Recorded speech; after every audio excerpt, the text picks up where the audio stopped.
Okay, so I've got my truck lined up with the trailer itself here. So one thing I'm going to do here is I'm just going to open up the ball itself just so that the ball of my truck can drop into there. This hitch will be provided to you with the trailer itself just so that you have the equalization support. One thing is you may need to adjust the equalizer bars a little bit to work a little bit better for your truck, but I will explain that once we get to that point. So what we're going to do is we're just going to lower the trailer now. Lower the trailer. Come on. And that will just sit right on top of that ball on the front.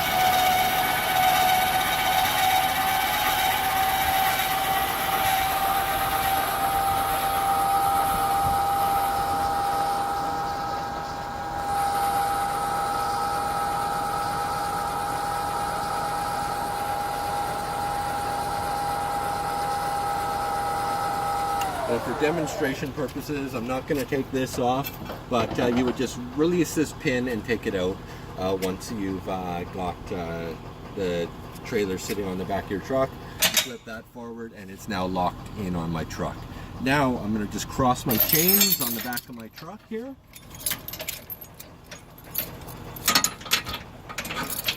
So that if the trailer were to fall, the trailer is going to fall on top of the chains itself and not on the ground. So as you can see, the chains have been crossed there. I will lock the pin in on the receiver of the trailer, and that is now not going to open up when I'm driving at all. Finally, I'm going to plug in the power to my truck. This will also start charging my batteries and provide me 12 voltage throughout the trailer if my batteries are completely dead as well. So let's plug that in there, and we're good there. And then finally, we have our trailer brake, which is just an emergency brake, so that if the trailer were to come disconnected on you, this is going to pull and it is going to lock up the tires on the trailer.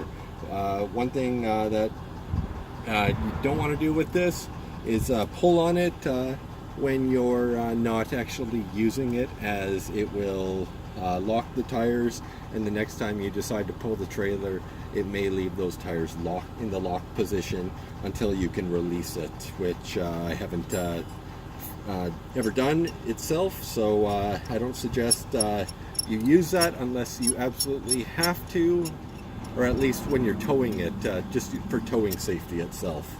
Then finally, with this guy, what I will do is I will just stick this right through the hole here on my truck. You'll want to attach it to something on your vehicle and not something on the trailer itself. And then I will run it through the hole once more. And I will lock it back onto itself right here. Oh, lock it on.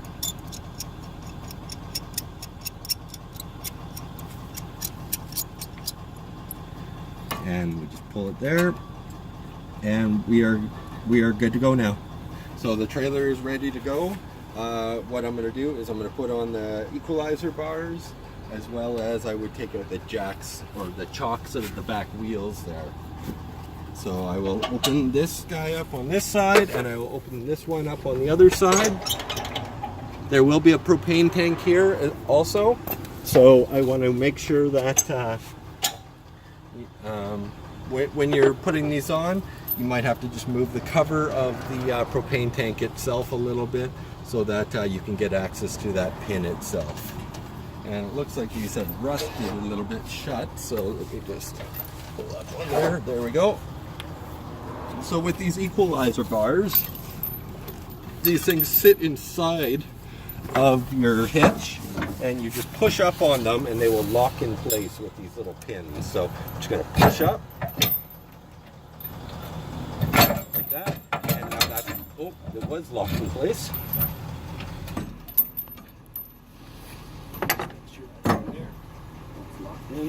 So when you're hooking up these equalizer bars, you want to keep them as parallel with your vehicle as possible.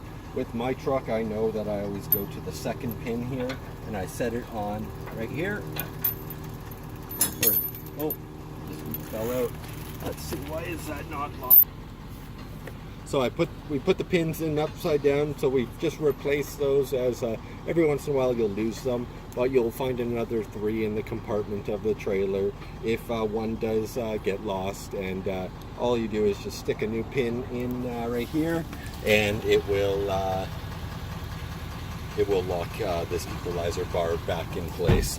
The equalizer bar isn't necessary to pull the trailer, but it definitely helps when you're going down the road, as it does prevent some sway in the trailer itself. So what we're going to do is we're just going to put this chain right here on the tension bar, or the tension bar on the equalizer of the trailer, and we're just going to set that in place. Right now, because my truck is on a slant, it's not pulling very tight, but once my truck is on a flat surface, it is going to be pretty tight to release that back. And then finally, I will take my cotter pin, and I will just stick my cotter pin through the hole to lock that in. So I won't lock it in right now because I'm going to have to take this off in just a second, but just put this cotter pin through, and that will lock it in from coming apart. One word of warning about this is, when you are on a flat surface, depending on the angle and pitch of your truck, you want to make sure that you are clear of this chain coming and whipping at you if it is under a lot of pressure. And if it is under a lot of pressure, you might actually just want to move your vehicle before undoing this, as when you put this bar on here and you release it, this can come down quite quickly and give you a good smack there. And that's